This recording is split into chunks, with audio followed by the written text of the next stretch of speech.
¿Qué tal? ¿Cómo está? Muy buenas noches. Bienvenidos a Índice Económico. Como todos los miércoles, saludo con mucho gusto a Marilena Vega. ¿Cómo Darío estás, Solís, muy Marilena? buenas noches, qué gusto saludarte. Gracias, Rogelio Varela. ¿Cómo estás? Muy bien, Darío. Buenas noches, Buenas Marielena. ¿Qué tal? noches. Quédese con nosotros, le conviene. Es importante que escuche los consejos del notariado mexicano.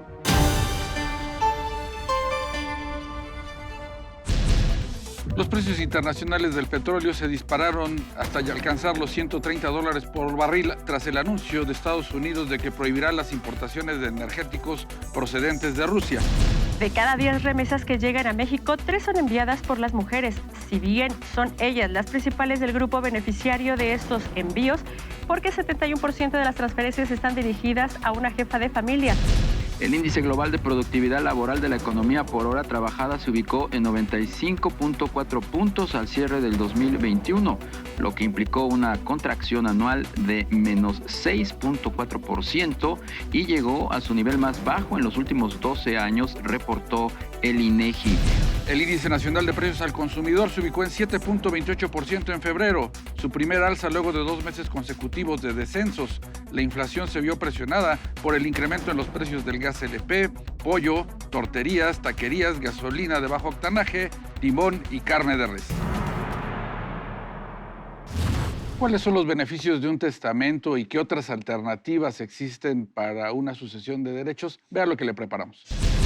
La sucesión mortis causa o sucesión hereditaria es la sustitución en la titularidad jurídica de los bienes de una persona fallecida y en sus derechos, así como en las deudas en el caso de que existan por aquellas otras personas a quienes por su voluntad o por ley corresponde.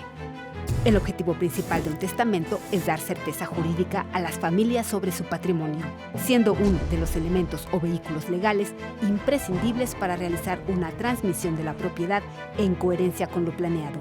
Es recomendable efectuar las disposiciones testamentarias en cuanto sea posible, con la tranquilidad y el tiempo que el proceso amerita, ya que de no hacerlo, la ley decidirá por nosotros sobre el destino de nuestros bienes. Resulta importante señalar que un testamento siempre es revocable por el otorgante y solo tendrá plenos efectos la última versión registrada ante el notario. Esta noche platicaremos del testamento como un instrumento para poder regularizar a los bienes inmuebles. Más del 50% a nivel nacional de estos bienes inmuebles, casas, departamentos, quedan intestados. ¿A qué se debe? Para ello nos da muchísimo gusto saludar esta noche a Luis Paredes. Él es consejero nacional del Colegio Mexicano de la Ciudad de México de Notarios. Luis, qué gusto saludarte. Muy buenas noches. Qué gusto saludarte, Marilena, Darío, Rogelio, qué gusto poder estar con ustedes y poder platicar con su auditorio sobre este tema tan importante. Gracias, Luis. Oye, pues es un gran número de personas que hoy día pues no regularizan sus bienes inmuebles. ¿Qué pasa con esto? Se habla mucho que el testamento es un instrumento muy costoso por los impuestos que hay que pagar. En realidad, el testamento es un instrumento muy ágil, realmente económico y que está al alcance de todos para poder decidir qué hacemos para cuando ya no estemos, para cuando faltemos por muerte. En realidad no es costoso. Hoy en la Ciudad de México hay opciones desde el testamento del adulto mayor que anda sobre los 500 pesos hasta el mes del testamento. Tenemos también testamento universal que se tramita en la DGRT y después en la notaría. En fin, hay muchas opciones, incluso para las personas de escasos recursos, a quienes principalmente van dirigidos estos programas. El testamento es en realidad la mejor manera de poder disponer lo que queremos que suceda con nuestro patrimonio para cuando no estemos. Sabemos que hay otras maneras, ya ahorita creo la idea es ver las ventajas y las desventajas de estas otras opciones. ¿Qué tan grande es el volumen de inmuebles, de activos que están pues entrampados por la falta de esta cultura que permite desatorarlos a través precisamente de este instrumento como es el testamento? Habría que hacer una distinción previa. Hay personas que hacen testamento y personas que no la hacen. Las que no lo hacen no significa que en automático estén fuera de regularidad. Cuando no tenemos testamento, la ley señala un procedimiento y un llamado a ciertas personas a heredar. La ley lo que hace es suponer lo que una persona promedio desearía, es decir, se señalan en primera instancia cónyuge e hijos. A falta de hijos, pues ya vamos con ascendientes, colaterales, que son hermanos, subiendo a tíos y luego primos, hasta los llamados primos hermanos, que son los colaterales en cuarto grado. Entonces, no en automático por no tener testamento hay irregularidad. Puede ser que una persona no haya hecho testamento, la sucesión se vaya, por ejemplo, a sus hijos y estos inmediatamente tramiten la sucesión y quede todo regularizado.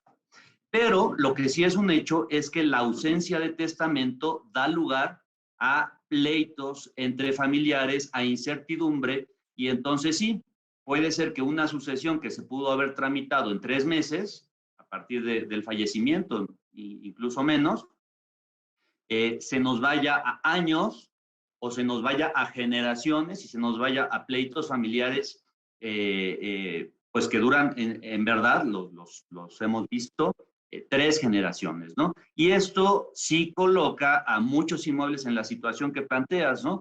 Y sí es una cantidad muy grande.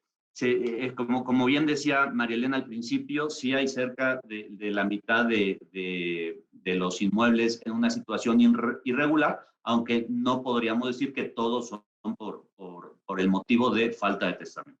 Luis, entonces, para una, digamos que sucesión de dominio ordenada, lo más conveniente para cualquier familia o cualquier persona es, digamos que tener un testamento.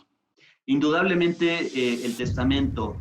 Platicaba alguna vez con María Elena si había otras posibilidades, ¿no?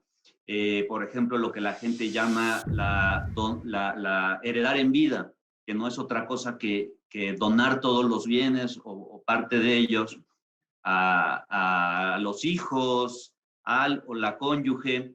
Y bueno, más allá de que siempre se respetará la voluntad de la persona de hacer lo que quiera con sus bienes, sí debemos decir que normalmente estas herencias en vida, mal llamadas herencias en vida, dan lugar a muchos problemas, principalmente porque desprotegen al adulto mayor.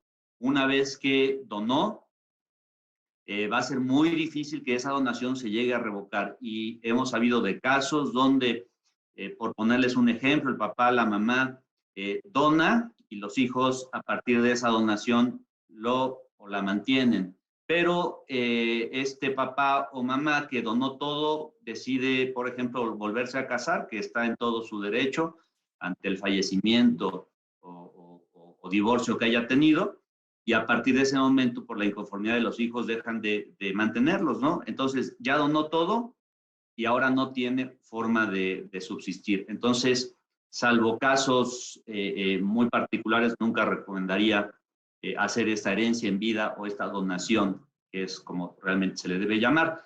Otra posibilidad que vemos comúnmente, y esta podría ser recomendable, es la donación de la nuda propiedad reteniendo el usufructo vitalicio. Esto tiene la ventaja de que mientras viva, pensemos en lo más común, que es un papá o una mamá que hace un donativo así a sus hijos, mantiene el usufructo vitalicio y mientras viva nadie lo va a poder sacar. Cuando fallece, se dice que la propiedad se consolida, la nuda propiedad y el usufructo se vuelven uno mismo para hacer una propiedad ordinaria, y tiene ahí un beneficio fiscal que esa segunda mitad, bueno, antes les explicaría que la nuda propiedad y el usufructo en materia fiscal local valen cada uno 50%. Entonces, al donar la nuda propiedad se paga la mitad, pero al fallecer, por ese 50% restante ya no se paga. Es una ventaja que tiene. La desventaja de donar la nueva propiedad y quedarse con el usufructo es que si después se quiere vender, por el motivo que sea, se requiere el consentimiento de los hijos. Luis, me gustaría regresarme un poco. El pago de impuestos, cuando ya se va a heredar o cuando alguien hereda un bien inmueble, el pago de impuestos ya no les corresponde a ustedes. Pero ¿cuál es, a través de un testamento, cuál es el pago de impuestos que se tiene que establecer o que se tiene que pagar para poder adquirir ese bien inmueble que se está heredando? Bueno, lo primero que diré es que el que hace el testamento ningún impuesto tiene que pagar. Ya cuando fallezca, la persona que va a adquirir con motivo de la sucesión tiene que pagar fundamentalmente impuestos locales, que es el impuesto sobre adquisición de inmueble. Va cambiando el nombre en cada entidad, pero en todos existen. Algunos se llama impuesto al traslado de dominio y los derechos de registro público. En materia de impuestos federales, respecto del impuesto sobre la renta, tenemos que decir que la sucesión por causa de muerte se encuentra exenta. Luis, hemos estado hablando en estos minutos básicamente sobre el testamento, pero ¿qué otras actividades intensivas son las que está procesando el notariado mexicano a la luz, pues, de la evolución de nuestro país, muy a pesar pues de esta pausa a lo que nos obligó a los mexicanos la pandemia del coronavirus? Bueno, lo que más hemos trabajado en el sentido de poder superar el confinamiento, es decir, necesitábamos estar preparados para seguir prestando el servicio en cualquier circunstancia. Y bueno, se trabajaron reformas para una red integral notarial que funciona a través de firma digital y protocolo electrónico, para que muchas operaciones notariales se puedan llevar a cabo en el entorno electrónico, pero de una forma segura, con la utilización de elementos biométricos. Sabemos que algunas firmas no requieren elementos biométricos al momento de emitirse, como es el caso, por ejemplo, de la e.firma. El problema de estas es que la puede usar otra persona. Lo que estamos buscando aquí es que haya más de un elemento biométrico para poder poner la firma. Esto, como les decía, ya está en ley y ya nada más estamos en un periodo de vacatio legis para que el desarrollo pueda estar listo.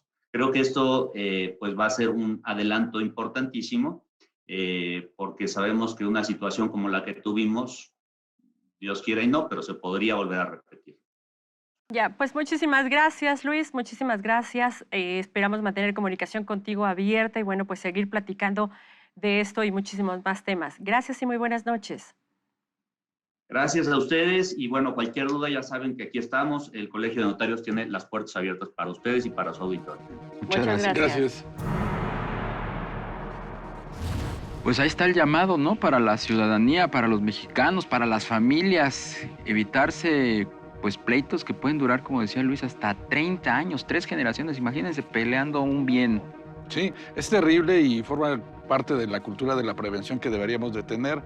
Si nuestro patrimonio es pequeño o grande, creo que hay que hacer testamento para evitar estos problemas. Claro, se pueden pasar muchísimos. Ojo, sí, las autoridades deberían de checar ahí ese doble tributación, Claro, que ya para nos decía, hacerlo para más hacerlo ágil. más ágil, que se pueda Más hacer más sencillo. fácil y por supuesto que esto no suceda y Que que no es sea un tan problema costoso, ¿verdad? pues, nacional. Bien, pues se nos acabó el tiempo. María Elena Vega. Darío Celis, muy buenas Gracias, noches. Rogelio Varela. Gracias, Darío Marilena. Pero sobre todo a usted, muchas gracias por habernos acompañado. Lo esperamos próximo miércoles, 11:45 de la noche, Índice Económico por ADN 40.